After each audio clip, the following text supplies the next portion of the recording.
Right, tonight's task is to patch the firmware in the ECU with the new version 71 firmware. So I'm using my old trusty HP Omnibook 900, which has got a dedicated serial port on the back.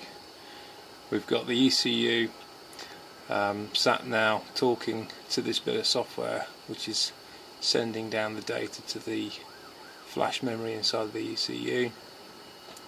It's been going for about a minute so far.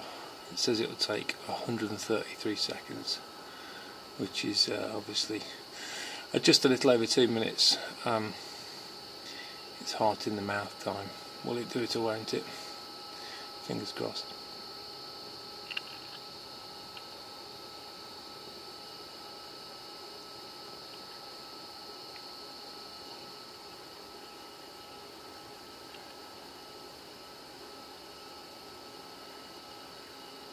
This assumes, of course, you've put the S80 hex file on the C drive and it's the right version you're uploading to the ECU, which I have done.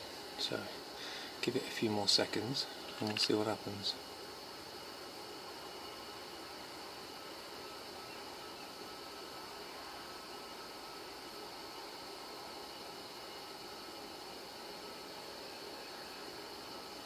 Okay. Job's a good one. Right, so we have an OK. That's done. So we'll now switch the ECU off and back on again. Just close that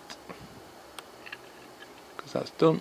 Just bear with me for a second while I just reset the ECU, which is simply done by power cycling it. Power off. Power on. And now when we launch the S80 software, fingers crossed, because I've got the new version on here, it'll connect version 71, and it has done, and it's reading the map, and lovely, there we are. It's now running DTA S81 with the 71 comms.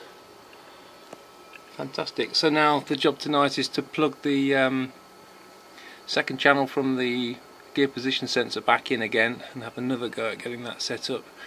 This version 71 also gives us a low temperature RPM limit, so we can set the temperature at which it'll then give me full rev. So it saves me from over revving the engine when it's cold, because it does produce a huge amount of oil pressure.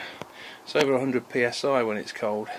And the last thing I want to do is blow the bearing out on one of the journals, so I'm going to have a play with that setting as well. Success tonight.